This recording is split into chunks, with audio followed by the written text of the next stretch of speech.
Izin share screen-nya. Saya diamatin istri saya di sini. Dampingin ini. Gimana ya? Semangat Kak Sahil. Namanya siap menyiapkan kopi.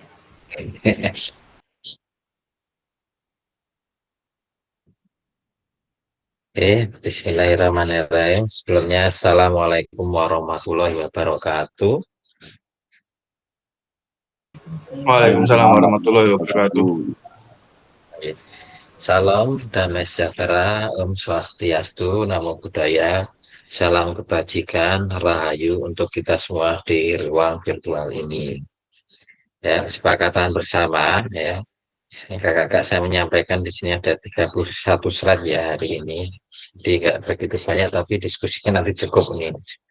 Ya, yang pertama adalah menyalakan kamera, ya, yang bagi yang tidak ada halangan, ya, halangan baik ada kegiatan bersamaan ataupun kendala di sinyal, ya. Kemudian mematikan mikrofon, hadir seutuhnya, menghargai waktu bersama, memaksimalkan fitur chat, klik raise hand sebelum bertanya, dan gangguan teknis adalah hal yang wajar, ya. Dalam artian ini gangguan teknis yang wajar itu kalau sekarang gangguan, nah besok lagi itu harapannya sudah tidak dengan gangguan yang sama. Tetapi kita di pertemuan ketujuh kalau apa katakanlah kendalanya sama gitu ya, gangguan di jaringan, itu artinya ya belum, ya nggak wajar ya Kak. Misalnya kita di sekolah, oh gangguannya pakai wifi sekolah itu ternyata nggak lancar sehingga terpental-pental. Nah itu bagaimana mencari solusinya.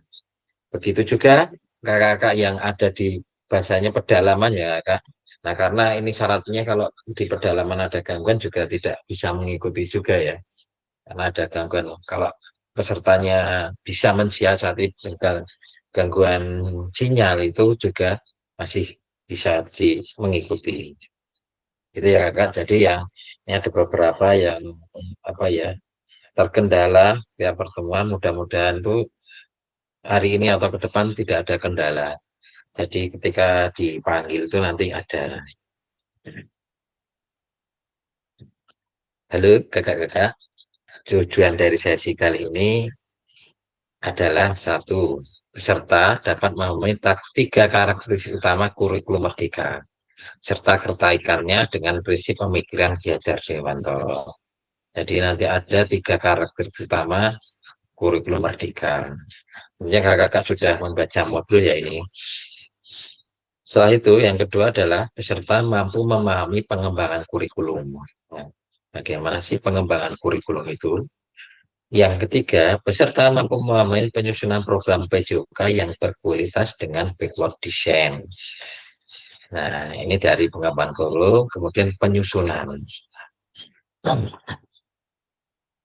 Agenda kita sesi ini yang pertama adalah backward design, kemudian pengembangan kurikulum PJOK, dan pemikiran Ki Hajar Dewantara dengan kurikulum Merdeka. Jadi bisa dibagi menjadi tiga aktivitas ya.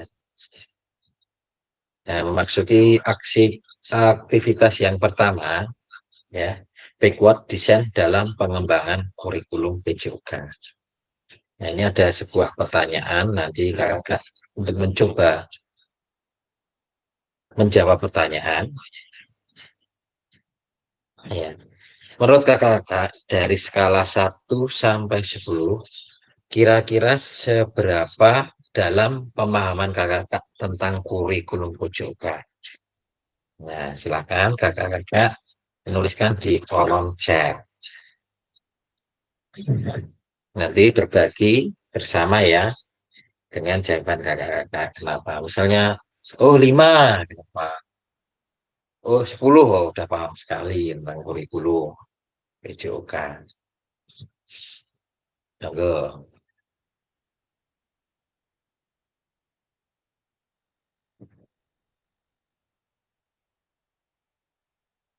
Jadi Kak Dimas sudah menjawab.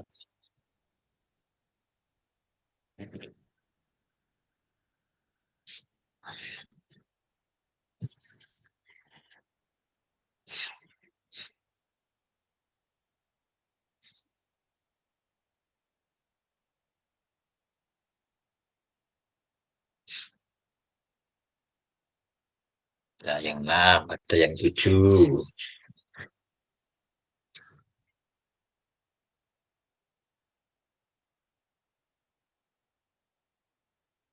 Yang 8 ada. Menurut kakak-kakak ya, ini yang menilai, berarti bukan orang lain ya. Nilai diri sendiri, pemahamannya tentang kurikulum PJOK.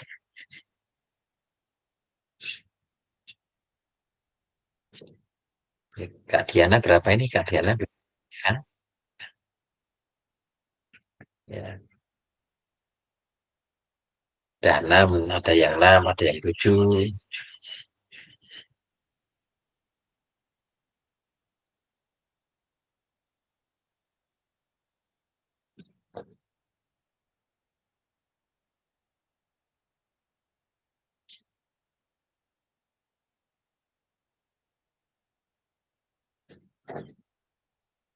Johan itu perjalanan pulang.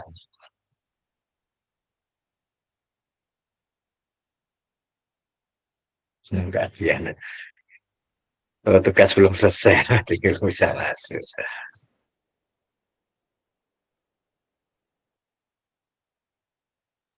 6, 7, belum ada yang 8 ini. Atau 5 di bawahnya. Ya, kita coba satu persatu ya, Kak. Dimas coba. Mungkin bisa mengutarakan kok skornya itu 6.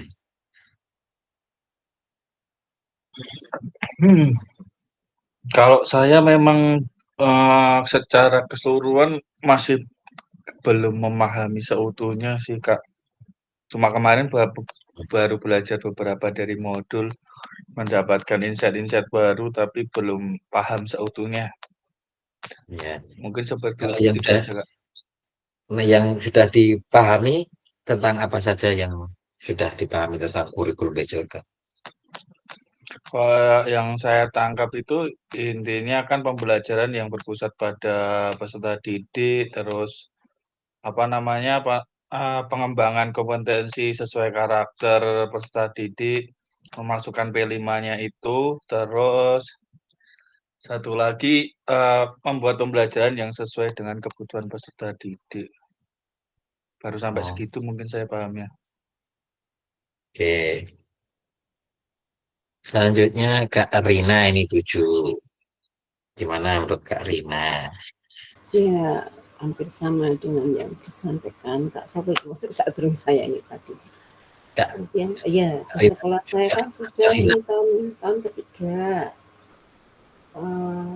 Siswa sebelumnya kan saya mengajarnya di kelas 10, jadi dari awal mencari sesuai karakteristik anak itu untuk di kurikulum mereka. karakteristik anak. Ya.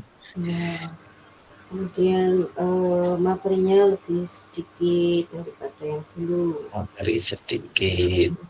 Kemudian lebih esensial materinya itu anak lebih mandiri sesuai dengan apa istilahnya minat mereka. Jadi kadang kita tidak perlu otoriter memberikan materi harus ini tidak. Tapi kita perlu juga berdiskusi dengan siswa. Seperti itu Kak Cahyo. Oke, terima kasih Kak Rina. Kak Dian ini 7. Mana Kak Dian? Ya Kak, ini berhubungan dengan kurikulum Merdeka atau khusus PJOK gitu atau gimana Kak? Ini tentang kurikulum PJOK. Oh ya, kalau kebetulan Ya. kalau di sekolah saya kebetulan untuk kurikulum Merdekanya sudah berjalan tahun ketiga ini sama dengan tepatnya Kak Rina, jadi memang sudah lumayan untuk pembelajaran yang kurikulum Merdeka ini untuk apa karakteristik pendekatan kurikulum Merdeka insya Allah sudah mendekati meskipun masih untuk karena kalau kurikulum Merdeka itu capaiannya ke hot, terkadang saya masih belum hot Kak untuk pembelajaran untuk ke kurikulum yang hot, kemudian berkaitan dengan IT juga ada beberapa yang pembelajaran yang belum full penggunaan IT. Itu saja Kak. Kalau untuk pendekatan strategi pembelajaran insya Allah sudah sesuai dengan Merdeka. Begitu Kak, terima kasih. Terima kasih Kak Rina. Selanjutnya Kak Yudi. Yudi 6. Ya baik Kak. Tentang kurikulum nggih. Jadi, pemahamannya tentang kurikulum menurut Kak Yudi. Kurikulum PJOK. Ya kalau dari modul sih ini Kak tentang bagaimana menyusun pembelajaran yang berpusat pada peserta didik, terus rancangannya harus kalau kurikulum 13 berarti kurikulum Merdeka berarti harus membuat kayak ATP, CP gitu dan segala macamnya. Ya belum banyak lah Kak memahaminya belum banyak gitu. Ini awal gitu yang Iya, baru tahap awal aja. Iya. Gitu Kak. Terima kasih Kak Yudi. Kak Yudi ada Kak Adi, monggo suaranya. Untuk kurikulum PJOK itu belum banyak tahu Pak tentang kurikulum yang PJOK. Mungkin menurut saya hanya baru tahu tentang kalau kurikulum tentang PJOK itu berpusat pada peserta didik itu jelas dan lebih menekankan pada kegiatan praktek untuk melatih dari kognitif, dari psikomotor maupun afektif itu bisa didapat ketika melakukan praktek gitu Pak. Jadi siswa berperan aktif dalam kegiatan PJOK itu. Kalau CP yang terbaru sudah tahun 2024 sudah tahu Kak Adi? Udah pernah lihat, tapi ya terus belum sampai ngelotok Pak. Belum ngelotok ini. Terima kasih Kak Adi. Dikelotok ini kayaknya. Surga bisa nanti. Nanti mau dipelajari udah ganti lagi Pak biasanya. Iya, emang itu kendala di kurikulum ya, kita di bawahnya pendidikan Kementerian Pendidikan ya. Ini dia tiba-tiba dan gantinya itu tidak pas pertengahan semester atau tahun ajaran, berarti jalan langsung baru turun gitu kemarin. Tapi konsep-konsepnya harus hampir-hampir mirip, cuma kita paradigma atau pandangannya yang agak beda. Ya. Kak Diana, ini Kak Diana.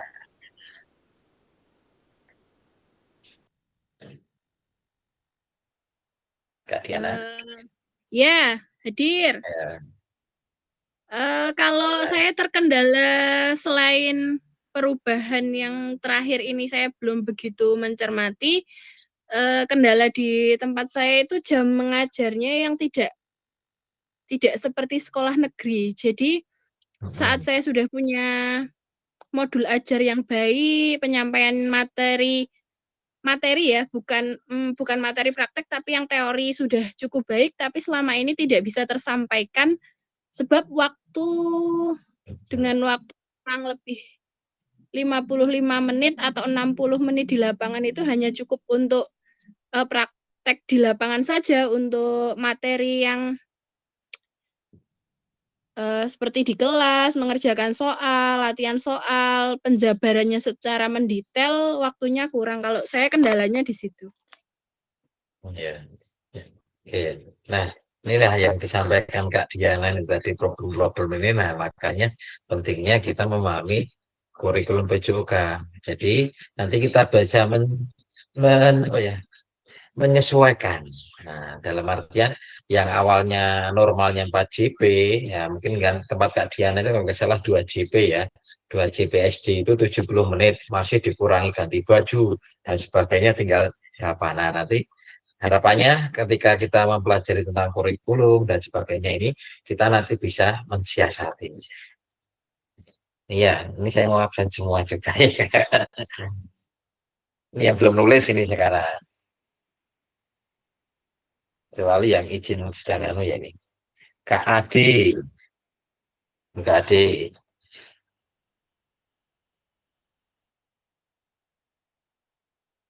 Adi ada.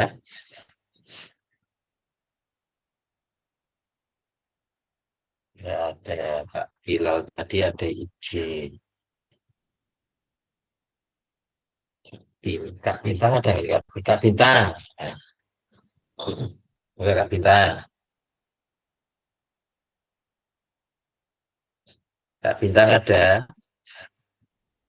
Kak Adi atau Kak Bintang.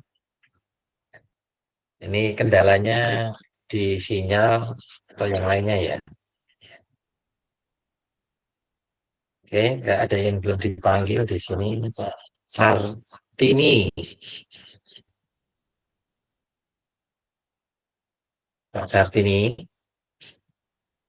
ada kendala. Ya, kalau yang izin tadi yang saya data itu Kak Yoga, Kak Derajat, Kak Bilal. Nah, yang lainnya belum sempat terdata.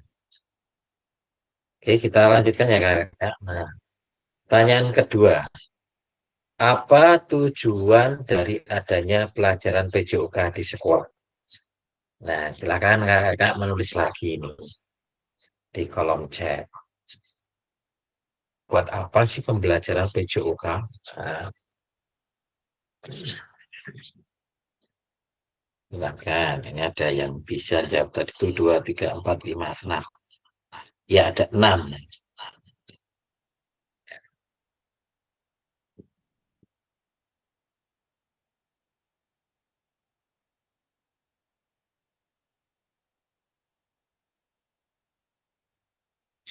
Kak Dimas baru gabung ya, keluar lagi.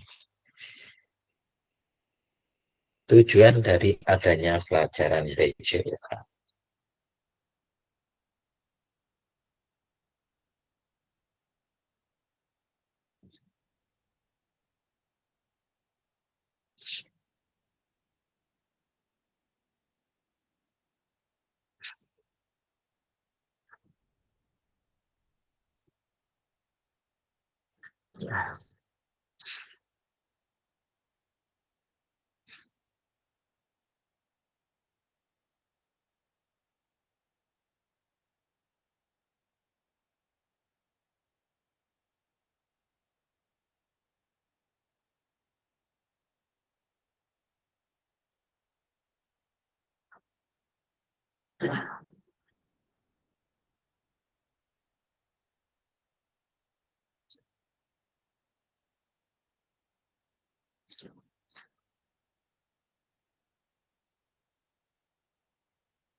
Oke, ditulis Kak, sudah on proses Mas ini.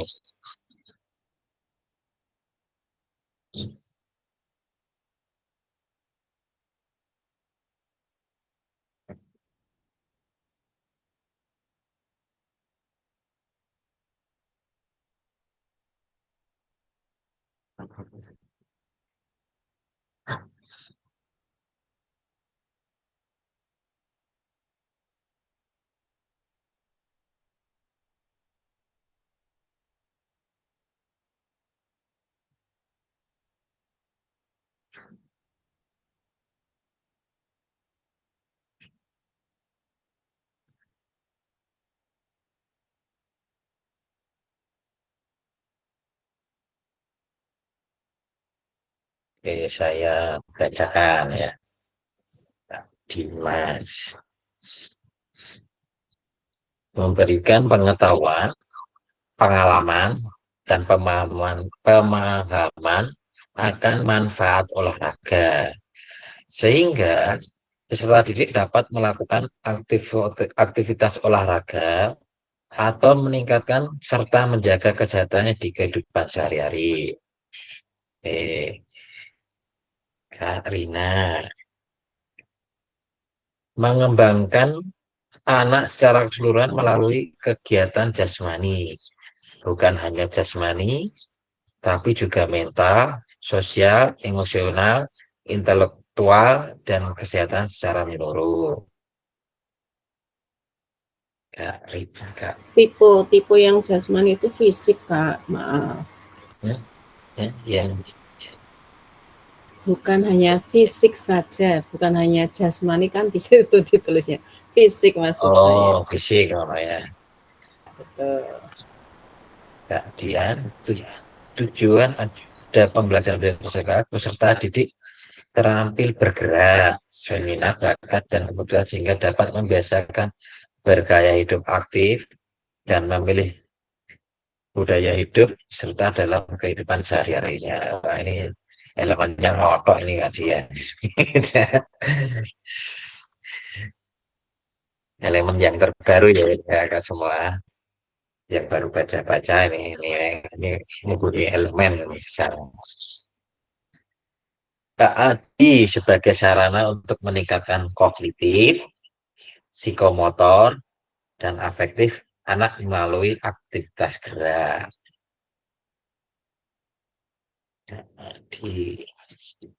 Pak Waryudi, tujuan pembelajaran PJOK di sekolah sebagai mata pelajaran yang memfasilitasi peserta didik untuk memiliki pengalaman gerak, memiliki pengetahuan tentang manfaat gerak, serta diharapkan dapat memberikan sikap sportif dan harapannya peserta didik memiliki jalan untuk menerapkan dalam kehidupan sehari-hari. Nah, ini juga sudah mulai ngotok ini CP-nya. Lalu bahasa dengan bahasa yang berbeda. Kak Johan, tujuan dari pembelajaran PJOK di sekolah adalah untuk meningkatkan kemampuan motorik anak, baik motor halus maupun kasar, serta memberikan pengalaman belajar berbagai macam-macam olahraga. Kak Johan sudah hadir ini di dalam perjalanan. Yang belum ini Kak Diana, ini belum nulis ini. Yang tadi sudah nulis. Kak Diana, mungkin langsung saja. Oh, lagi nulis ini. Tidak masuk. Bacakan kalau gitu. Ya.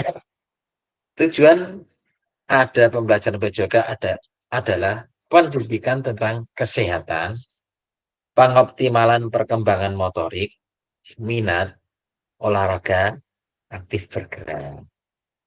Ini jawabannya nggak ada yang salah ya, benar semua ya. Kita lanjutkan ke penjelasannya. Nah, menurut capaian pembelajaran PJOK kurikulum 2024 ya, pendidikan jasmani, kesehatan, dan olahraga PJOK bertujuan sebagai pembelajaran bagi peserta didik dalam mengembangkan, menerapkan, dan mengevaluasi keterampilan, konsep, strategi gerak yang akan menjadi disposisi untuk berpartisipasi dalam berbagai aktivitas jasmani dengan penuh kepercayaan diri, kompetensi, dan kreatif. 2. Membantu dan memberikan dukungan mereka dalam memilih gaya hidup sehat dan aktif secara jasmani. Tadi Kak Dian kayaknya ada nih. Kemudian membantu dan menerapkan kerangkaian sosial dan emosional melalui konteks pembelajaran yang menekankan nilai-nilai fair play, kerja tim, dan inklusivitas. Nah, ini lebih ke arah belajar melalui gerak kalau yang JP sekarang ya. Kemudian menanamkan apresiasi dan mengembangkan sikap positif dan aktif secara jasmani sepanjang hayat supaya sebagai upaya peningkatan keseluruhan kualitas hidup ya. Jadi kakak-kakak yang kita bahas di pertemuan pertama tentang paradigma ini adalah kan kuncinya seperti sini. Ya, berarti yang ini aktif secara jasmani sepanjang hayat. Jadi di kurikulum itu sudah ada namanya fase ya, fase kalian perlunya tahu fase A, B, C di SD, fase D di SMP, kemudian E dan F di SMA. Nah, di situ ada CP-CP-nya tersendiri dan bunyinya berbeda-berbeda. Ya, ada yang penghalusan, ada yang belajar fundamental, kemudian penghalusan dan seterusnya. Nah, yang harapannya ketika peserta didik lulus dari jenjang pendidikan, ya ini bisa menanamkan aktif. Nah, untuk bergerak atau misalnya menyenangi ya, bisa menyenangi olahraga sepak bola. Jadi aktif mengikuti kegiatan sepak bola. Jadi sampai umur, jadi biar tujuan kita itu tetap sehat. Walaupun di umur-umur misalnya umur 40-an, jadi masih tetap aktif untuk menunjang biar tubuhnya tetap sehat. Itulah tujuannya. Jadi menyadarkan pentingnya kebutuhan apa ya, aktif bergerak atau berolahraga kepada seperti setelah mereka lulus. Jadi setelah dunia kerja itu, walaupun sesibuk di dunia kerja, jadi masih paling enggak memikirkan, aku butuh ini loh, butuh berolahraga. Nah, yang tahap keduanya sudah bisa mengimplementasikan, jadi melaksanakan, sudah dijadwalkan, dan seterusnya. Itu ya kakak-kakak. Kita ke slide selanjutnya. Mari berdiskusi. Saya pertanyaan pada slide berikut. Silahkan tulis di kolom chat atau raise hand untuk menyampaikan pendapatnya. Terlepas dari kurikulum apapun, apakah selama ini kakak-kakak sudah memahami dengan baik tujuan mata pelajaran dan menjadikannya sebagai acuan? Ya. Yang kedua, dalam konteks kurikulum merdeka, apakah tujuan-tujuan ini bisa dicapai? Nah, kakak-kakak bisa menjawab satu persatu dulu di kolom chat. Ya.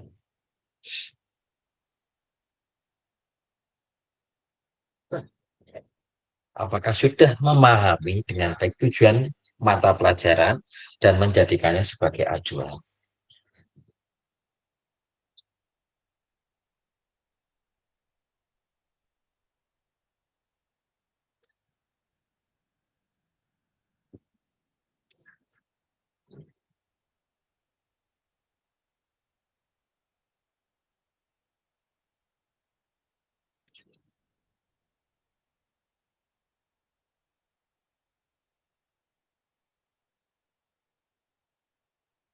Nah, kita nanti lebih banyak berdiskusi di sini.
Ya, sudah 3 yang wajar.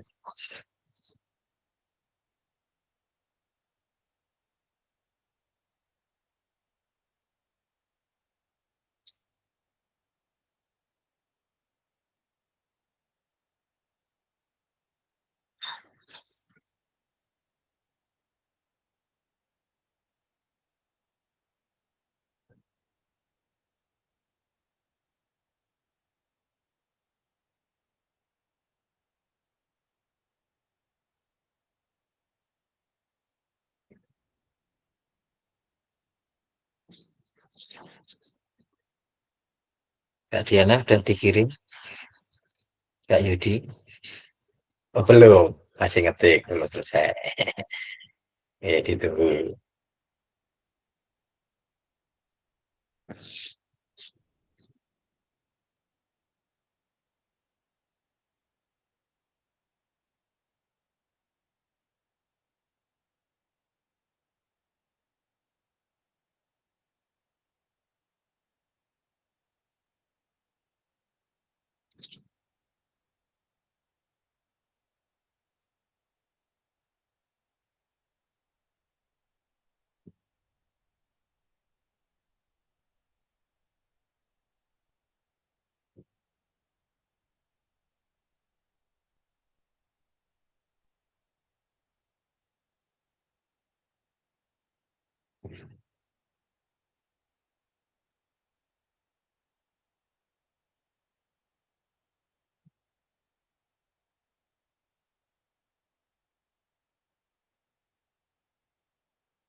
Ya, Kak Yudi sudah muncul.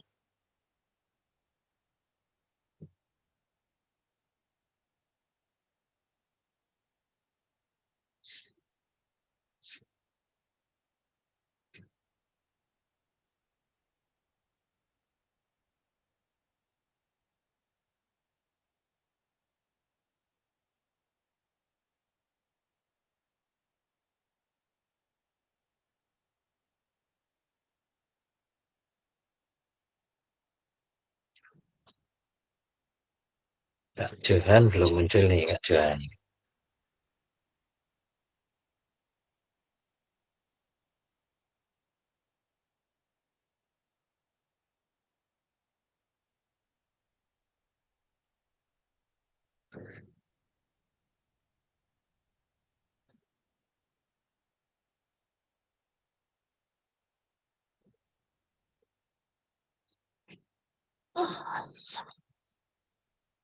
Kita tunggu ya, 2 menit lagi Kak Diana terkirim. Kak Adi udah terkirim.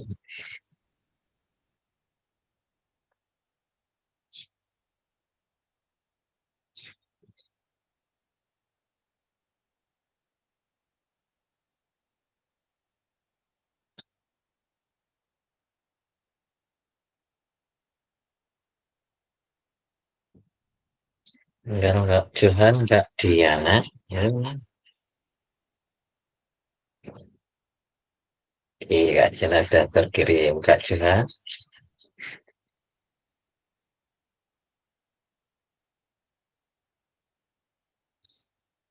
Oke, kita sambil nunggu Kak Johan, kita buka dari yang pertama. Mungkin bisa diterangkan Kak Dimas. Tadi sudah saya baca, Kak Dimas mungkin bisa nerangkan.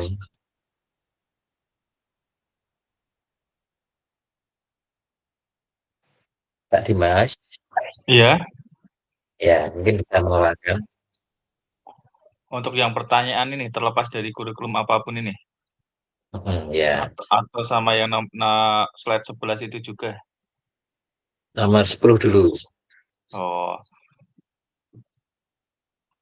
kalau saya sudah memahami tujuan dari mata pelajaran PJOK ini dan menjadikan acuan, pasti kalau jadikan acuan tuh sudah pasti jadi acuan. Apapun kurikulumnya pasti uh,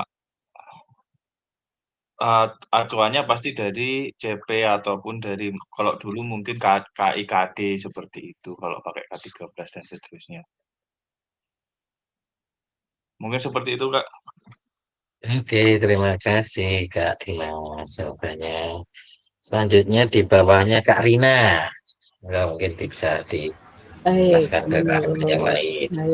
saya sudah memahami dan sudah dijadikan acuan dan dipraktekkan dalam pembelajaran kita bahwa sebagai guru olahraga ya kita berupaya melayani siswa agar mereka menjadi sehat secara fisik, sehat secara rohani dengan kegiatan olahraga di lapangan. Gitu Kak Cahyo. Oke, terima kasih Kak Rina. Bawahnya ada Kak Dian. Enggak, Kak Dian. Baik Kak, kebetulan saya sudah memahami sebenarnya apapun kurikulumnya, esensi dari PJOK itu sebenarnya kan peserta didik aktif bergerak yang menyenangkan atau biasa disebut fun, kemudian aktivitas yang menyibukkan. Ini jadi peserta didik itu tidak lama menunggu giliran. Nah, jadi dari mungkin kalau 2 kali 35 JP ya berarti anak itu sibuk aktif terus bergerak seperti itu. Kemudian fleksibel di sini apapun dimanapun tempatnya, apapun alatnya, anak ini bisa bergerak dan bisa merasakan apa yang akan dicapai seperti itu. Kemudian fleksibel ini berikutnya menyeluruh. Kalau yang menyeluruh ini sebenarnya sama seperti holistik, yaitu peserta didik ini berusaha mengembangkan nanti dari semua aspek, yaitu aspek jasmani, kemudian aspek kognitif, aspek sosial, dan aspek emosional. Kemudian sehingga nanti dari esensi tersebut didapat manfaat berupa fisik, karakter, sosial, dan emosi yang baik. Seperti itu Kak, terima kasih. Oke, terima kasih Kak Dian. Di bawahnya ada Kak Yudi. Kak Yudi. Oke, baik. Terlepas dari kurikulum apapun, apakah selama ini Bapak Ibu Guru sudah memahami dengan baik tujuan mata pelajaran dan menjadikannya sebagai acuan? Oke, pemahaman saya selama ini tentang PJOK yaitu tentang itu Kak atribut pengembangan atribut manusia itu hanya ada 3 yaitu afektif, kognitif, afektif, dan psikomotor. Selama ini kan mata pelajaran PJOK dari segi terapannya sudah melaksanakan 3 komponen itu. Psikomotor jelas dengan berbagai aktivitas gerak, cabang olahraga dan lain-lainnya itu sudah mengedepankan psikomotornya. Terus untuk kognitif tentu kognitif itu jelas jadi satu dengan ini ya Pak, dengan aktivitas geraknya, bahwa bagaimana sih anak itu memproses pengetahuannya untuk kemudian dikeluarkan sebagai pemahaman geraknya. Jadi biasanya misalkan tentang koordinasi, bila anak itu kurang pengalaman gerak, juga kurang pemahaman, mungkin akan susah untuk menerapkan gerak-gerak koordinasi. Biasanya ada dompo dan lain-lain. Nah, di situ juga penting untuk menguatkan pemahamannya. Selain itu juga mungkin kalau misalkan guru penerapannya selama pembelajaran itu manfaat-manfaat gerak yang nantinya akan dibawa ke depan dan lain-lain itu kita bisa berikan sehingga itu juga bisa membantu anak untuk lebih menguatkan pemahamannya tentang olahraga itu sendiri. Jadi kognitif di situ juga sudah terlibat. Gitu. Poinnya paham ya Kak? Oke. Terima kasih. Terus untuk afektifnya tentu PJOK kan juga melatih afektif ya, seperti disiplin, tanggung jawab, kepemimpinan. Misalkan dalam pembelajarannya di lapangan kan kita meminta salah satu peserta didik untuk menyiapkan, memimpin doa. Di situ kan juga udah melatih anak-anak untuk membangun afektifnya, terus mengambil alat, mengembalikan alat lagi. Nah, di situ juga sudah mengedepankan pengembangan afektif. Masih banyak lagi Kak, seperti nanti sportif dalam bertanding, bagaimana menghargai aturan-aturan. Nah, itu kan juga termasuk pengembangan dari segi afektif. Jadi secara keseluruhan sebenarnya PJOK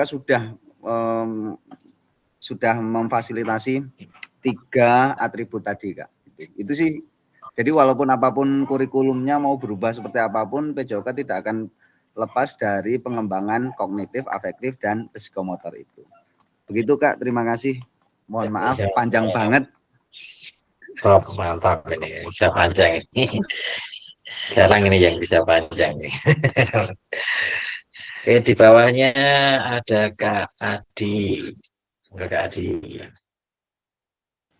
Oke, seperti yang disampaikan Pak Yudi tadi, intinya itu dalam PJOK itu yang pertama tadi memberikan kemampuan anak tentang kognitif, psikomotor, dan afektif seperti yang sudah disampaikan Pak Yudi tadi, tidak perlu saya ulang ya Pak Yudi. Terus selanjutnya aktif. Nah, anak itu kalau bisa aktif, apalagi di zaman seperti sekarang. Anak bisa lepas dari gadget, mau berlari-lari, mau bermain bersama temannya, udah alhamdulillah, apalagi di tengah terik matahari yang seperti ini. Terus selain itu juga menyenangkan. Nah, ini salah satu mungkin bisa dikatakan pas olahraga itu saatnya anak untuk meluapkan emosinya dan menyalurkan tenaganya yang mungkin tadi di kelas itu kayak tersimpan ora los. Nah, akhirnya di pas pelajaran PJOK itu bisa los. Malah kadang ketika pembelajaran PJOK itu ada yang sering mau bercerita tentang apa yang dia rasakan seperti itu. Tapi untuk ketika PJOK itu, yaitu tadi intinya itu di ranah kognitif, psikomotor, dan afektif. Seperti itu Pak, yang intinya di situ, dan anak aktif dan senang mengikuti pembelajaran. Seperti itu, mau kurikulumnya seperti apapun, mungkin garis besarnya di PJOK itu. Terima kasih Kak Adi ya atas jawabannya, hampir mirip-mirip nih, atau bisa dikatakan sama ya. Terus bawah Kak Adi ada Kak Diana, monggo Kak Diana. Menurut saya sudah, PJOK sendiri memiliki peran utama dalam pengoptimalan kemampuan gerak peserta didik dan memberi kesempatan pada peserta didik untuk bergerak sesuai minatnya secara terarah. PJOK memfasilitasi setiap keperluan gerak dasar peserta didik dengan memperhatikan kemampuan masing-masing peserta didik. Kurang lebihnya hampir sama dengan Kak Nugraha tadi, nggih.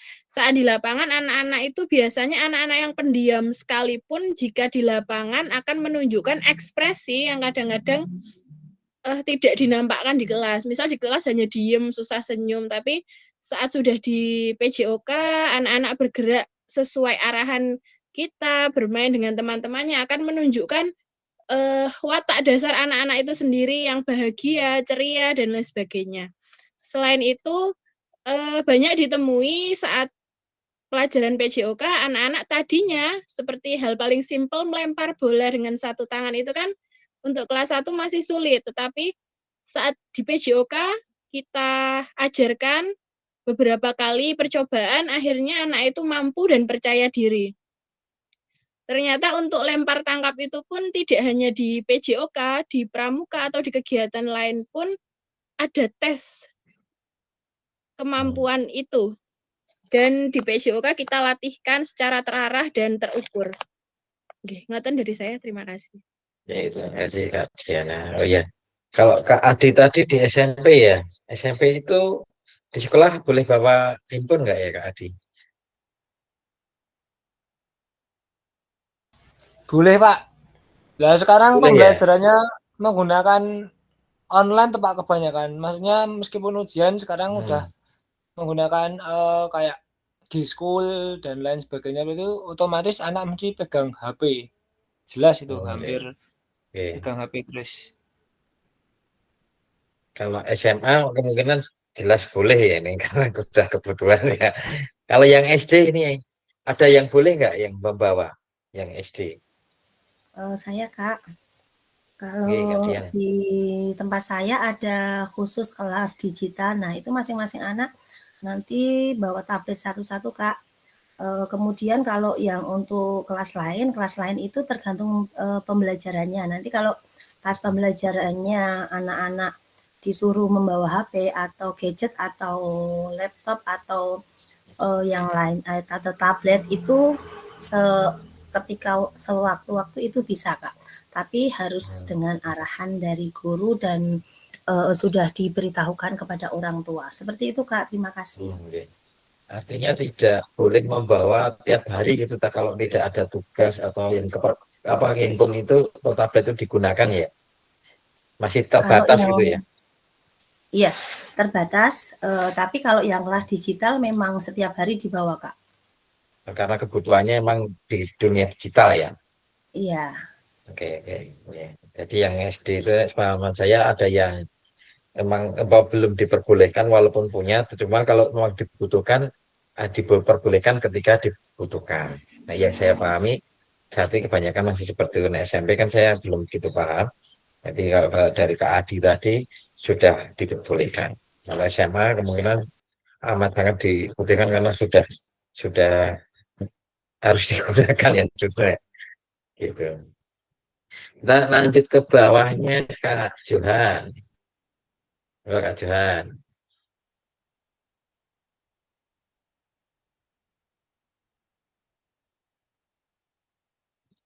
Kak Johan, ini udah bisa menuliskan. Ada kendala?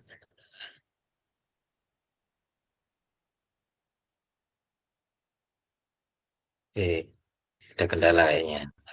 Kak, Septiani tadi kayaknya pernah masuk. Apa keluar ya? Keluar kayaknya. Nggak ada lagi. Oke, ini coba saya panggil Kak Adi, Kak Sartini, Kak Bintang. Ya, ada. Kak Yuga sudah bisa nih Kak Yuga ini. Masih perjalanan atau sudah selesai? Ini masih mampir dulu Kak, jadi masih pakai HP. Saya nyimak Oh, oke, dulu oke. nggih, nggak bisa nulis-nulis. Oke, oke, oke. Tapi kalau ini bisa menjawab ini nggak Kak Yuga? Tanya ini sementara mumpung lagi istirahat di tempat mana ini makan kayaknya. Bisa nggak Kak Yuga? Baru nggak bisa nulis-nulis. Disampaikan langsung gitu. Ini pertanyaannya sampai mana tadi Kak? Terlepas dari kurikulum apapun, apakah selama ini kakak sudah memahami dengan baik tujuan mata pelajaran dan menjadikan sebagai acuan? Untuk tujuan mata pelajaran sendiri sudah 50% sampai 70% terpahami Kak. Jadi biasanya tugasnya guru olahraga itu ya tidak hanya menyampaikan materi terkait olahraga, tapi juga bagaimana nanti pada akhirnya kita bisa memberikan sangu untuk adik-adiknya atau anak-anak itu biar lebih aktif bergerak setelah hari-hari tua seperti itu. Oke. Terima kasih Kak Yuda. Kak Jadi Sartini, Kak Sartini, Sartini ada di sini. Kak Septi tadi bisa ada nggak Septi? Kayaknya masuk lagi gue. Saya pengen mendengar suaranya. Kak Septiani ada? Ada kendala nih. Oke, kita lanjutkan nggak yang pertanyaan selanjutnya. Tadi kan kurikulum apapun. Nah, kalau sekarang dalam konteks kurikulum merdeka, apakah tujuan-tujuan ini bisa dicapai? Ya, silakan ditulis lagi di kolom chat.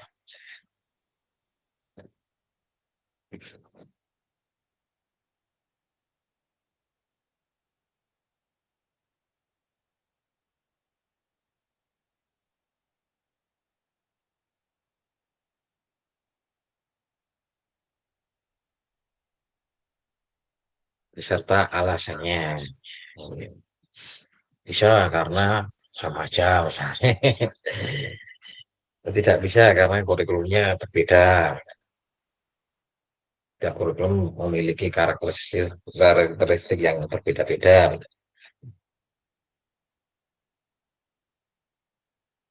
Menurut pandangan kakak-kakak semua ini. Kalau kurikulum beda, apakah tujuan-tujuan dari PJOK itu bisa dicapai di kurikulum Merdeka? Oh, nggak bisa karena terlalu bebas misalnya.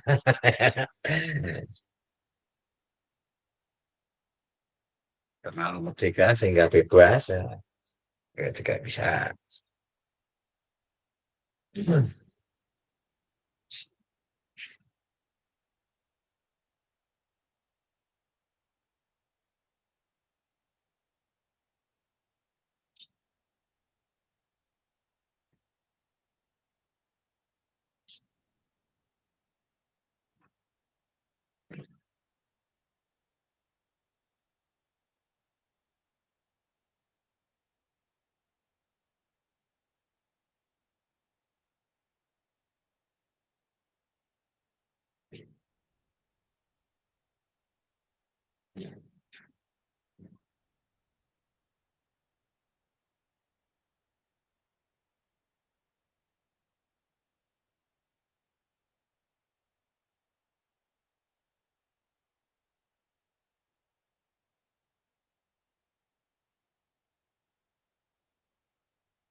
Kayaknya tulisannya panjang-panjang ini. Belum ada yang terkirim ini.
Oke, saya baca ya satu persatu dari atas sambil menunggu yang belum terkirim.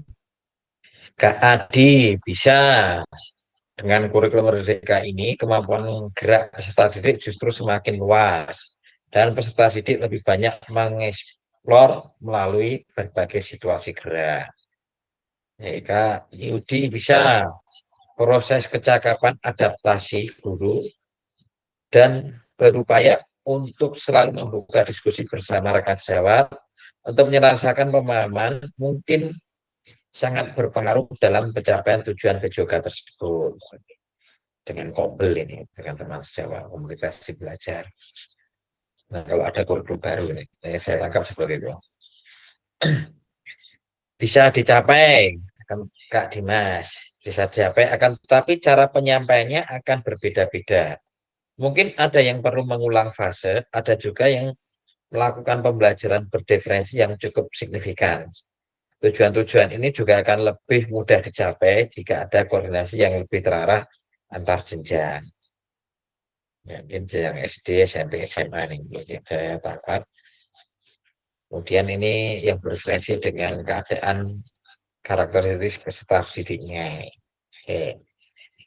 Kak Dian bisa dicapai, namun guru sebagai fasilitator harus Kak. harus ya, harus menyiapkan strategi pembelajaran dan persiapan pembelajaran yang lebih kompleks karena kemungkinan diferensi peserta didik akan beragam dan mereka akan melewati proses yang berbeda pula dalam mencapai tujuan. Ya, bukan diferensi ini tiap sekolah nanti akan berbeda ya karena karakteristiknya juga berbeda. Kak Johan, bisa karena dalam kurikulum Merdeka juga terdapat tujuan pembelajaran dan capaian pembelajaran. Sehingga di dalam kurikulum Merdeka ini lebih banyak berinovasi di dalam pembelajaran yang dilakukan dan peserta didik lebih luasa dalam melakukan setiap gerakan pembelajaran. Kak Diana, bisa karena di kurikulum Merdeka peserta didik lebih diprioritaskan. Di sini bahkan guru harus memiliki penilaian untuk setiap peserta didik. Pembelajaran berpusat pada peserta didik dan diharapkan pembelajaran juga mampu mencakup setiap tingkatan kemampuan peserta didik. Maka ini bisa dengan berdiferensiasi.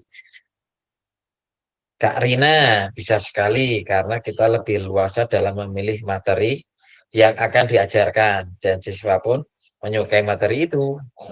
Sehingga siswa akan lebih bersemangat dalam mengikuti pembelajaran. Peserta didik akan mengalami perkembangan fisik dan efektif yang optimal.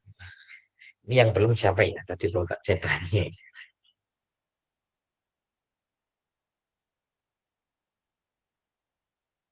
Oke, kembali Kak Septi ada ini masih Kak Septi, Kak Sartini, Kak Ade, Kak Bintang.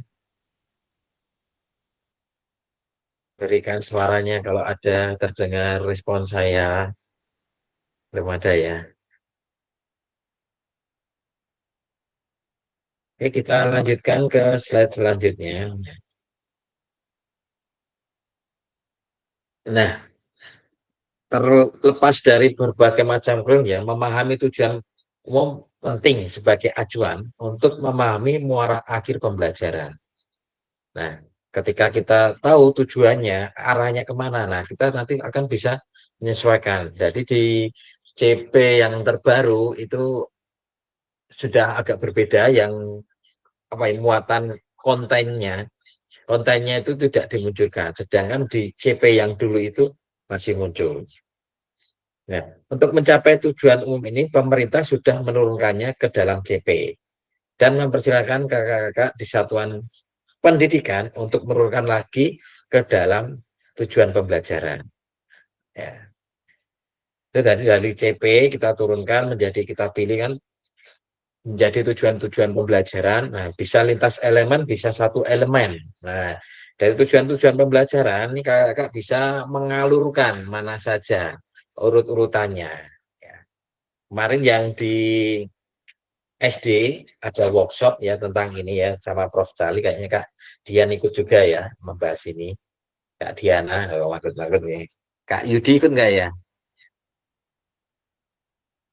Enggak, di kota. Ya. Di mana ya Kak? Kemarin ikut yang di SMP Oh, Yudi 1 Pak. SMP. Ada juga pembahasan Ya, tentang CP Kak. ya? Iya. Alhamdulillah ada ya. Nah, ini ada, nanti kita tinggal memantapkan ya dari CP-CP yang ada, perubahan tentang itu.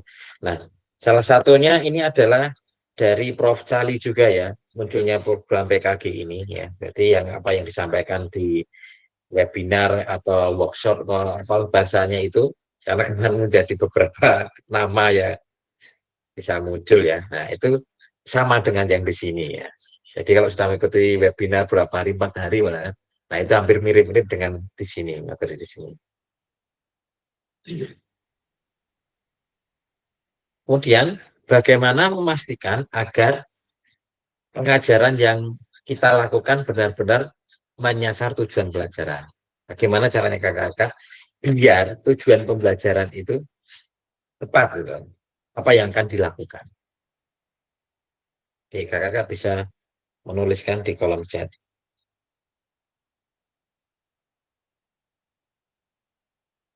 Lagi ya, menuliskan lagi.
Ya, sambil kakak menulis, mau saya sampaikan berkaitan dengan rubrik penilaian kehadiran ini juga kakak akan dinilai ya, mungkin bisa dari tepat waktunya, ketika mulai nanti kan di sini akan kerekam ya, mulai masuknya jam berapa, kemudian kakak juga apa itu berapa lama di Meet ini, itu ada datanya semua.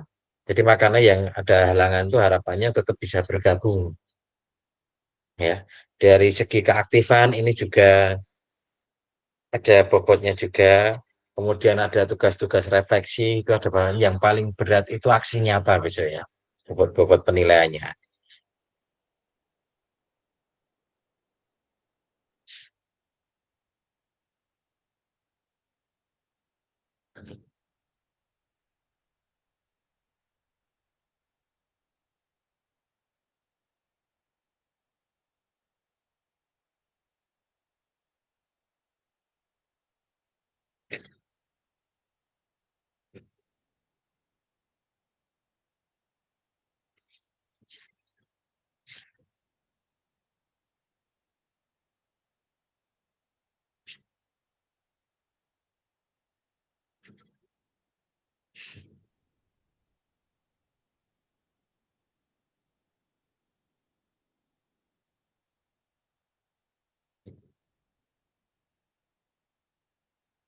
Panjang, sebenarnya panjang lagi nih.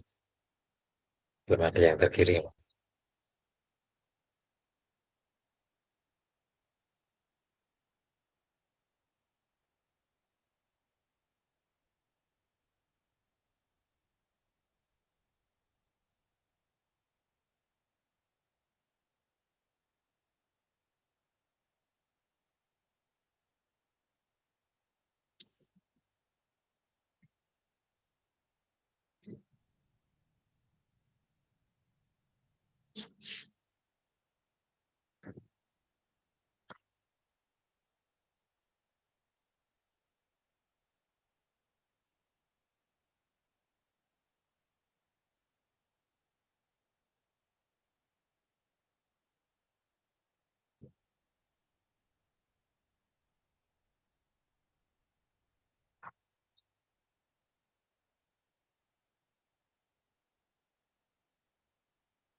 Oke,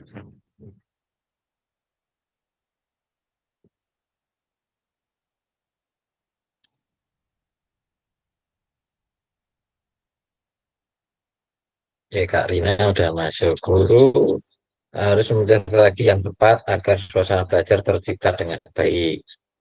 Buat siswa tertarik, melakukan review pembelajaran, berikan jokes atau hal lucu untuk membuat siswa terhibur. Kita sampaikan tujuan pembelajaran pada siswa. Oke, sudah ada kata kuncinya tujuan belajar.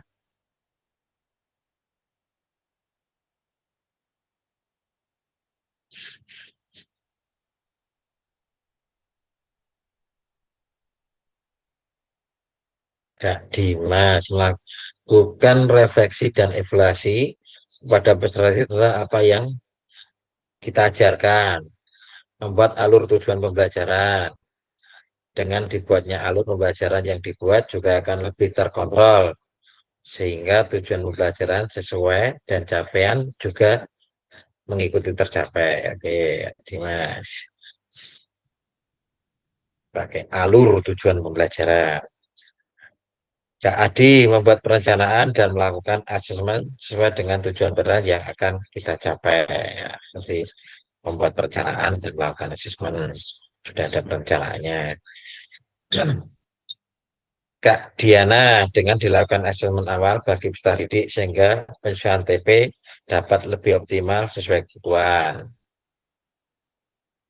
Dibuat TP-TP-nya dengan melakukan asesmen awal dulu. Kak Yudi dengan selalu membuka dan membaca kembali CP, ATP, dan juga modul agar pelaksanaannya dilakukan tetap pada alur tujuan pembelajaran. Selain itu melakukan refleksi terhadap pembelajaran dan melibatkan rekan sejawat untuk mengulik pembelajaran yang telah dilakukan. Oke. Kak Yudi itu di SMP gurunya 1 atau 2, Yudi? Oh, gurunya ada 4. Oh ya, Ya, jadi setiap selesai pembelajaran atau mau pembelajaran dalam waktu kosong kita selalu melakukan diskusi, baik itu tentang konten dan lain-lain begitu, Kak. Ya tujuannya untuk menambah, ya tukar tambah wawasan dan pengalaman begitu. Kalau kelasnya sama-sama kelas SMP itu kelas 7 Berbeda. ya? 7 dapat semua, beda-beda? Beda-beda. Ada yang kelas 7, ada yang kelas 78, ada yang kelas 89 dan kelas 9 begitu, Pak. Bagian seperti itu ya. Iya. Dengan melakukan asesmen awal dan mengetahui kemampuan awal siswa untuk memberikan pelajaran yang sesuai dengan kebutuhan peserta didik. Oke, Kak Dimas izin ke toilet. Monggo. Kak Dian, sebenarnya tujuan pembelajaran yang bisa dibuat dari capaian pembelajaran terbaru lebih luas dan fleksibel. Cara memastikan bahwa pengajaran kita benar-benar menyelesaikan tujuan pembelajaran adalah peserta didik tidak mengalami hambatan atau dapat menyelesaikan masalahnya dalam melaksanakan pembelajaran, sehingga mereka merasa lebih enjoy dan senang melaksanakan tugas dan evaluasi hingga terlihat tercapai tidaknya tujuan pembelajaran. Ya, saya tangkap kalau hijau lanjut terus hijau. Oke, sudah ada yang lagi. Ayo kita lanjut. Nah, ini ada apa ya? Proses background design nanti dalam pengembangan kurikulum. Nah, ini ada 3 tahap. Ya, ini yang pada waktu webinar itu juga sudah diterangkan Prof. Sali ya. Ya. Yang pertama adalah ketika kita biasanya ya, mungkin saya dulu itu kalau menyusun itu jadi ada CP, ada tujuan kalau dulu itu KIKID, kemudian pembelajarannya, setelah itu baru penilaiannya apa yang cocok. Nah, dengan proses background design ini akan dibalik. Ya, dibalik. Tadi kita mengidentifikasi CP-nya apa dulu, capaiannya pembelajarannya apa, kemudian asesmen atau penilaiannya itu yang cocok untuk CP tersebut apa. Ya. Nah, setelah yang cocok, baru kita melaksanakan atau merancangkan proses merencanakan pembelajaran, rencana pembelajaran kita dan strategi yang akan digunakan. Nah, ini dibalik yang biasanya kita ada CP, kemudian perencanaan pembelajaran, urut-urutannya dari pendahuluan, inti, dan penutup, kemudian baru asesmen. Nah, kalau yang program desain ini kita balik. Nanti akan kita bahas lebih detail di pertemuan selanjutnya. Misalnya di besok itu pengembangan kurikulum PJOK ya, misalnya lebih fokus ke PJOK-nya. Pengembangan pembelajaran PJOK. Ya. Nah, pesan kunci backward design merupakan proses sistematis yang memastikan kesesuaian kurikulum dengan capaian pembelajaran yang diinginkan. Ya, backward design juga pada akhirnya membantu guru menjelaskan antara tujuan, langkah-langkah pembelajaran, dan penilaian. Nah, terkadang itu yang format yang kita buat dulu itu ya bisa juga selaras, juga hampir sama. Cuma kalau di sini konsepnya kita berpikirnya lebih ke arah setelah CP itu asesmen apa yang cocok. Nah, setelah itu rencana pembelajaran. Terkadang kita membuatnya CP, kemudian perencanaan, baru asesmen. Nah, kadang itu bisa selaras juga, bisa sama. Tetapi cuma konsep berpikirnya yang berbeda. Jadi itu bisa terjadi, itu bisa sama, bisa jadi juga berbeda. Oke, kakak-kakak, kita sudah di aktivitas 1 ya. Kita ada 3 aktivitas hari ini ya. Sudah 60 menit ya. Mudah-mudahan 30 ini 2 aktivitas 15 menit, 15 cukup. Nah, ini penyusunan tentang penyusunan program PJOK. Ya. Kurikulum berbasis standar. Manakah yang benar definisi di bawah ini? Ya, ini kakak-kakak nanti tolong jawab ya. Ini benar atau salah? Jawabannya hanya 2, benar atau salah. Kurikulum merupakan seperangkat aktivitas untuk menguasai keterampilan. Ya, silakan di kalau chat atau langsung saja ya. Langsung saja, Kak Yudi. Oh baik Kak, Salah. Salah. Kak Dimas.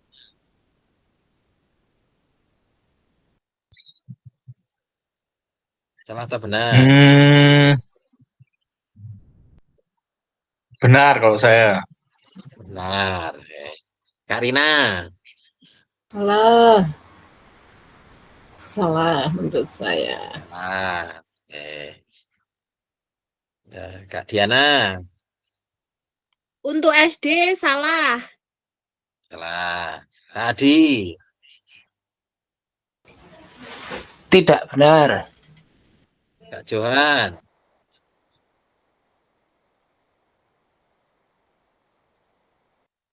Oh, enggak ada, Kak. Tidak. Oke, kita lihat jawabannya. Ya, ini saya tinggal.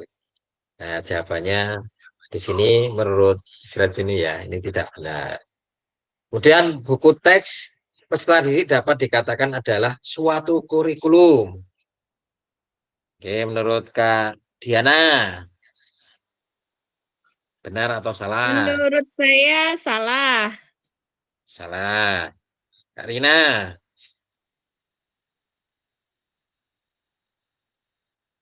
Kak Rina. Salah Kak, salah Kak. Salah.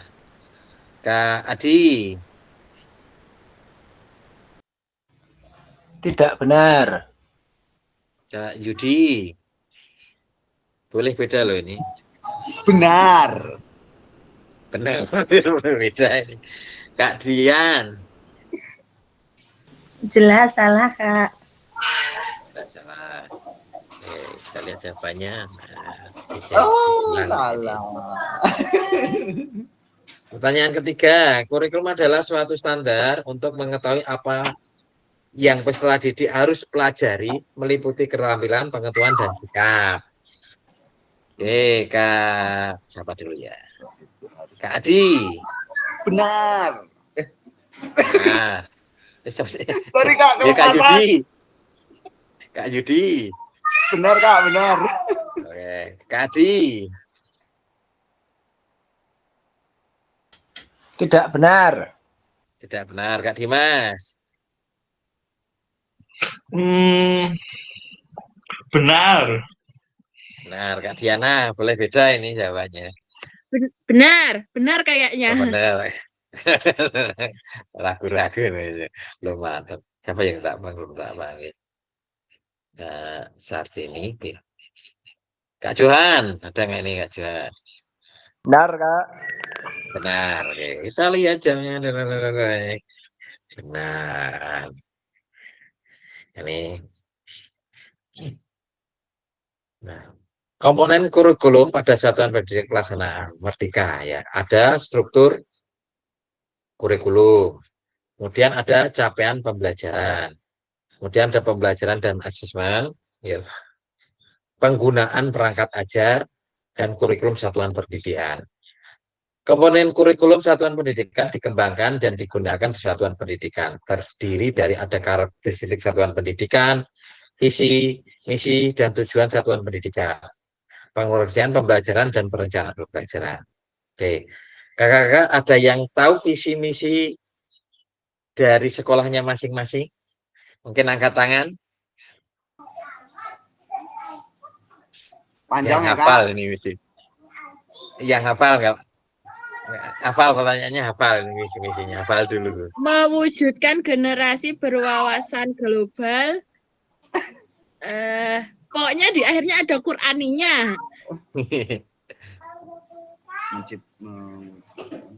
Mulai Google gitu. Terciptanya pendidikan. Keenam, terwujudnya insan religius, cerdas, unggul, dan berwawasan lingkungan. Soal ini untuk lagu. Lagu yang udah dihafal ya. Sudah ada yang pernah membuka atau membaca struktur kurikulum?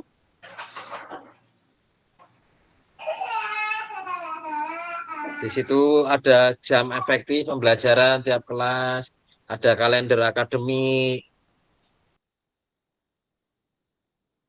kemudian ada kegiatan intrakurikuler, kokurikuler, intrakurikuler, ekstrakurikuler. Itu biasanya yang megang bidang kurikulum, yang megang kurikulum ya, yang menjabarkan. Nek di sini ada yang menjabat kurikulum mungkin agak sudah agak ada gambaran ya, kurikulum. Nah, mengapa kurikulum operasional berbeda antara satuan pendidikan? Agar bermakna, kurikulum operasional satuan pendidikan dikembangkan sesuai dengan konteks dan kebutuhan peserta didik dalam satuan pendidikannya. Ini bisa menjadi kabar gembira bagi kakak dapat menyusun program yang relevan dengan kultur gerak di mana peserta didik tinggal.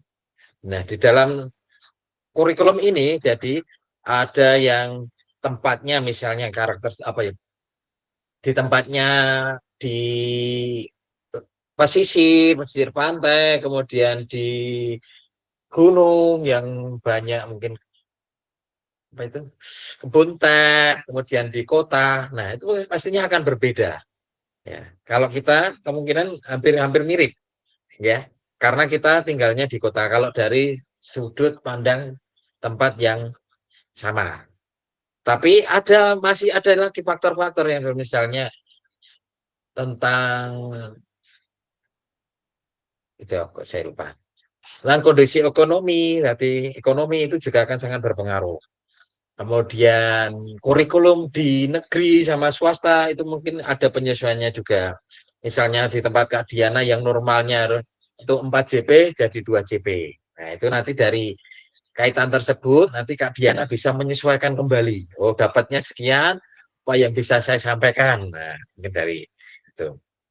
Kemudian ada juga yang kurikulumnya 4 JP, kemudian 4 JP, terus apa itu namanya? P5-nya juga terpisah, berarti full 4 JP dengan kondisi siswa yang sedikit atau banyak, itu nanti akan juga berbeda-beda. Nah, jadi nanti kakak-kakak ini diberikan keleluasan, apalagi CP yang sekarang itu lebih umum, lebih kompetitif, kakak bisa menyesuaikan dengan kondisi keadaan yang ada. Dengan kemarin kita sudah belajar asset based thinking, nah nanti kita bisa manfaatkan. Nggak ada bola, bagaimana bisa tetap aktif gerak anaknya, belajar bola. Kalau nggak ada bola, beli 3.000 apakah masih mampu? Nah, misalnya dengan membeli. Tapi kok bola harganya 200.000 terlalu tinggi. Nah, silakan nanti bisa disesuaikan, ada aset finansial dan juga itu bisa disesuaikan dengan kondisi kakak. Mungkin yang negeri itu ngajukan lebih mudah. Kalau yang swasta itu pengajuan barang itu kadang harus terencana dulu, tidak bisa langsung jadi. Kadang kita bisa menalangi dulu biasanya. Nah, yang saya tangkap seperti itu. Apakah sama ya kira-kira kurang lebihnya? Oke. Mari berbagi cerita pada saat kakak-kakak menyusun kurikulum PJOK. Ya. Ini ada 3 pertanyaan ya. Nanti kita diskusi di sini atau dicampur saja ya, Kak. Saya coba buatkan link. Ada 3. Ini satu, bagaimana kakak selama ini merancang program PJOK sebagai bagian dari pengembangan kurikulum mata pelajaran PJOK? Yang kedua, apa saja yang selama ini kakak anggap menjadi suatu yang bernilai untuk dipelajari murid di kelas PJOK? Yang ketiga, bagaimana kakak akan mengintegrasikan itu semua ke dalam proses pengembangan kurikulum mata pelajaran PJOK yang sekarang berlaku?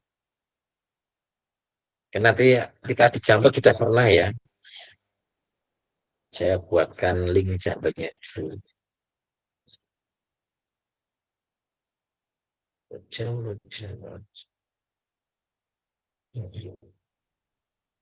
Saya lupa ya.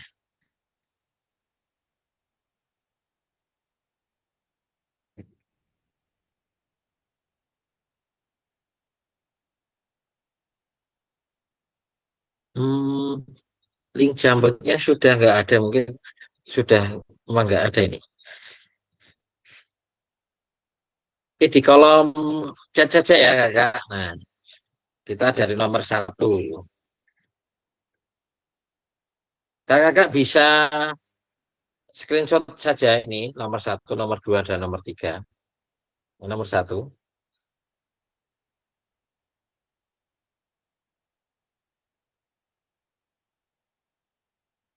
Sudah ya. Nomor 2.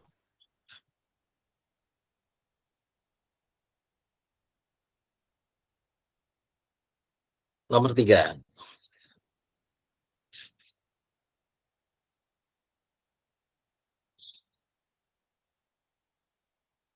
Oke, kakak silakan tulis ya jawabannya dari pertanyaan pemantik ini. Bisa langsung 3-3-nya. Bisa 1. Bisa langsung 3-3-nya. Mohon diulang Kak yang nomor 2. Nomor 2, oke. Terima kasih. Sama-sama Kak. Kak Dimas ini. Oh, Kak Dimas.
Ini ya udah masuk Kak Dian ya.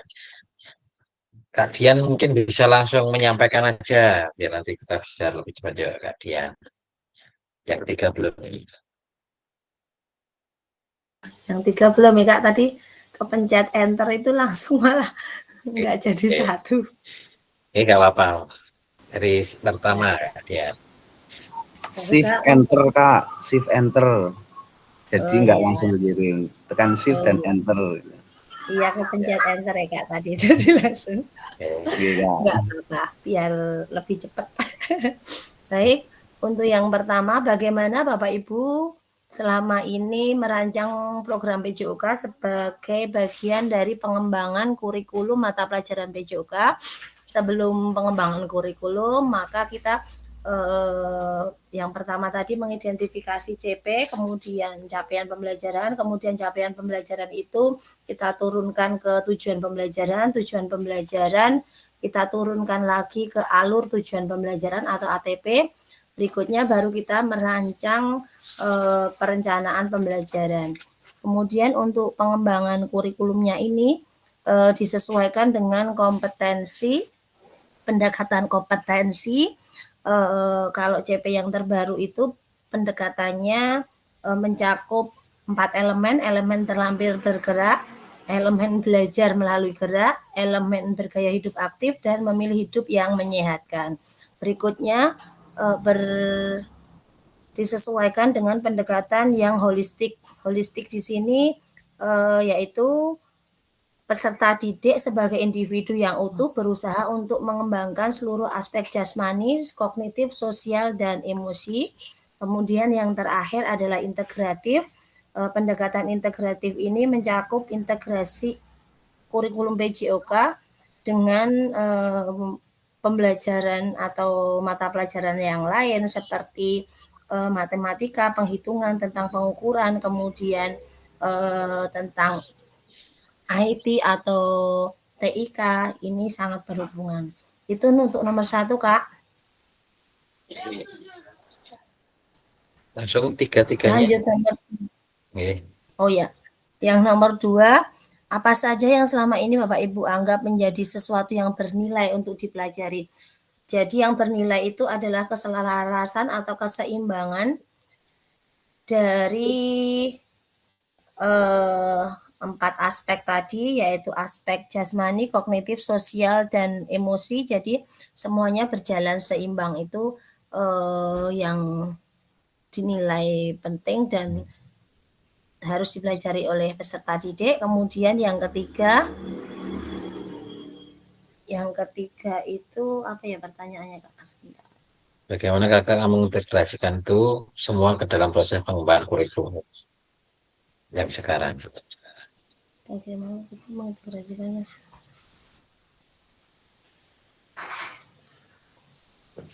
Berarti untuk pengintegrasiannya itu yang sekarang berlaku.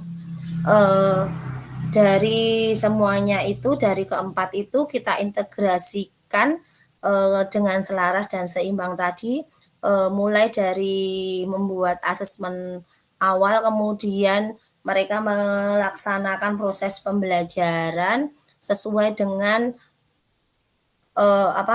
minat, bakat, dan kebutuhan mereka masing-masing, disesuaikan dengan prosesnya sampai mereka mencapai tujuan dan kita evaluasi dengan asesmen akhir, kemudian kita refleksikan untuk tindak lanjut. Mungkin itu aja, Kak, untuk pengintegrasiannya. Terima kasih, Kak. Terima kasih, Kak. Ya, ini ada beberapa yang sudah menuliskan ya di sini. Tapi kita sudah 1 jam 34 menit ya, nanti biar kita cepat selesai. Nah, ini tadi Kakak ketika menuliskan di sini harapannya nanti juga ada rekamannya itu lebih daripada hanya dipikirkan. Ya. Ini sudah ada Kak Rina, Johan, sudah mengertikan. Nah, ini di sini ada 6 faktor yang mempengaruhi pengembangan program PJOK ya, yang mungkin sudah ada beberapa yang disebutkan Kakak. Nah, di sini di modul itu sudah ada semua ya, antara kebutuhan yang pertama ada kebutuhan dan karakteristik peserta didik ya. Nah, kemudian ada konten masyarakat, yang gimana keadaan masyarakatnya itu setiap daerah itu berbeda. Kemudian waktu ini adalah kadang waktu PJOK itu kadang digunakan untuk waktu berganti baju, misalnya kita waktu kayak tempat Kak Diana tadi 70 menit dikurangi ganti baju tinggal 60 menit efektif. Nah, ini yang perlu dikembangkan. Dan juga ada alokasi jam pembelajaran dari tiap-tiap SD, SMP, SMA itu juga berbeda. SD 35, SMP 40, kemudian SMA 45. Dan cakupannya itu melekat konten misalnya dalam artian ini materi gerak bola besar. Nah, itu nanti bola besar itu dibedakan ada beberapa cakupan dan beberapa tahapan. Dan yang keenam adalah teknologi. Teknologi itu yang berkaitan dengan teknologi yang kakak gunakan. Nah, ini yang pada waktu COVID itu yang sangat mendongkrak kemampuan kita semua dalam melakukan teknologi, termasuk ini juga kita sudah pembelajaran daring seperti ini adalah mungkin salah satunya efek karena kemarin kita COVID, jadi mau nggak mau harus mempelajari seperti ini, dan ini harus yang sudah menjadi hampir umum lah katakanlah, sudah banyak yang menggunakan. Ini sebenarnya tadi pengen saya cek satu persatu ya Kak, tapi karena waktu kita yang sangat sedikit ya, jadi kita percepat saja. Nah, ini ke aktivitas ketiga ya. Mudah-mudahan 10 menit lah. Aktivitas utama kurikulum merdeka dan artikulasi jadwal dalam pendidikan nasional ya. Menurut kakak, kata kunci apa yang berulang kali kita telah bahas tentang pengembangan kurikulum PJOK ya. Kakak bisa langsung jawab aja, langsung buka mic-nya apa saja kata kuncinya. Langsung bareng-bareng nggak apa-apa.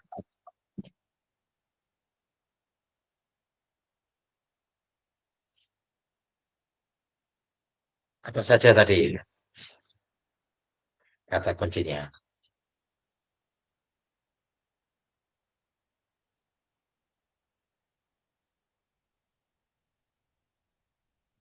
Karakteristik peserta didik. Karakteristik peserta didik. Oke, apalagi? Memberikan keleluasaan terhadap gerak. Keleluasaan gerak. Tujuan pembelajaran.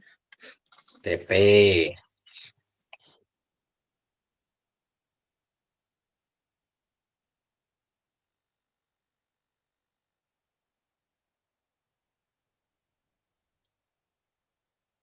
Ada lagi, tambahlah 2 gitu.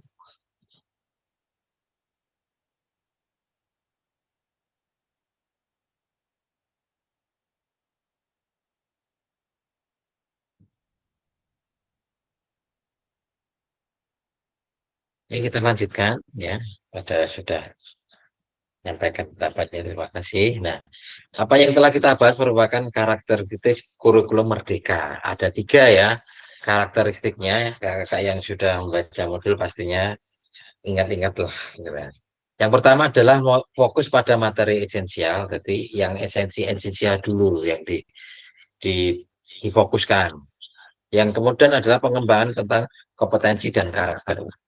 Kompetensi apa yang akan diberikan, misalnya peserta didik dapat melakukan apa saja, mempraktekkan.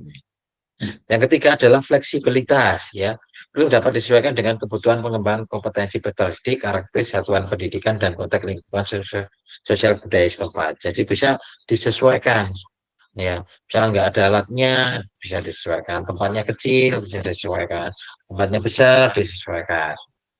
Jadi lebih fleksibel ya. Mari kita diskusikan pemikiran Ki Hajar Dewantara secara lebih jauh dan mengkaitkannya dengan karakteristik kurikulum merdeka. Ki Hajar menggarisbawahi bahwa maksud pendidikan adalah menuntut segala kodrat yang ada pada anak-anak agar mereka dapat mencapai keselamatan dan kebahagiaan yang setinggi-tingginya, baik sebagai manusia maupun sebagai anggota masyarakat. Ya, oleh sebab itu, pendidik ini hanya dapat menuntut tumbuh atau hidupnya kekuatan kodrat yang ada pada anak-anak agar dapat memperbaiki lakunya, bukan dasarnya hidup dan tumbuhnya kekuatan kodrat anak.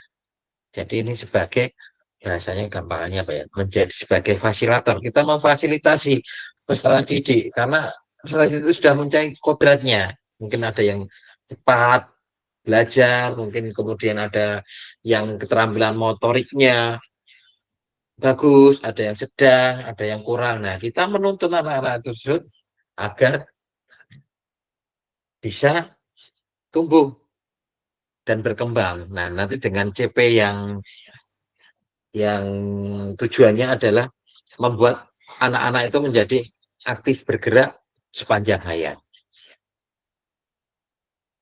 Ya. Pada akhir sesi kita hari ini, Kak, ya tuh peserta dapat memahami 3 karakteristik utama kurikulum merdeka yang tadi ya. Kemudian peserta mampu memahami pengembangan kurikulum, kita juga sudah membahas tadi. Kemudian peserta mampu memahami penyusunan program PJOK yang berkualitas dengan backward design. Ya, tadi sudah kita singgung tentang backward design. Nanti ke depannya kalau misalnya di pertemuan yang akan datang kita juga akan membahas lagi tentang backward design. Ya, terima kasih kakak-kakak, kita sudah selesai ya.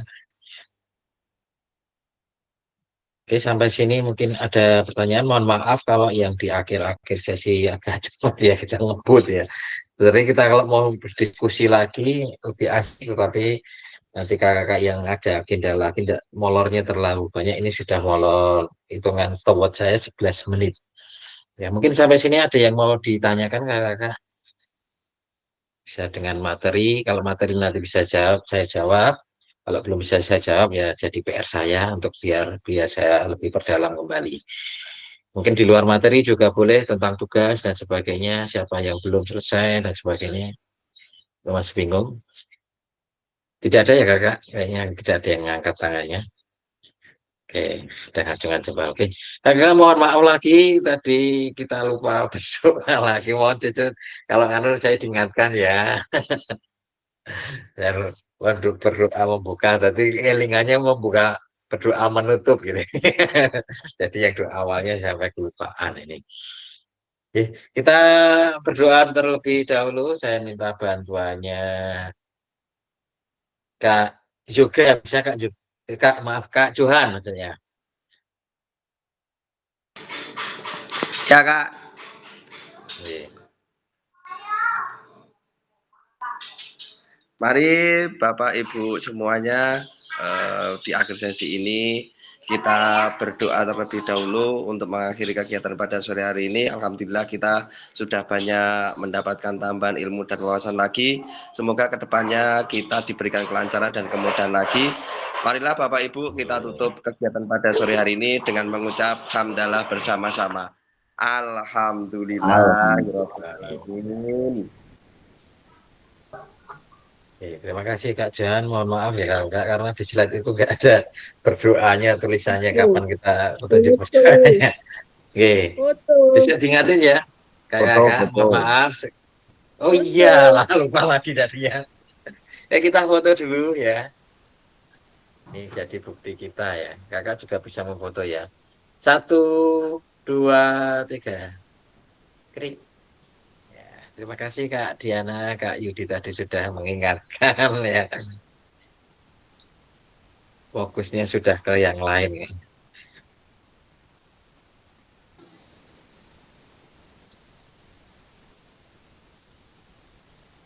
Oke, sebelum saya tutup ini mengingatkan tugas tentang saya amatin itu yang poinnya belum ditambah yang sudah notifikan ya kita tanggal 8 terakhir ya.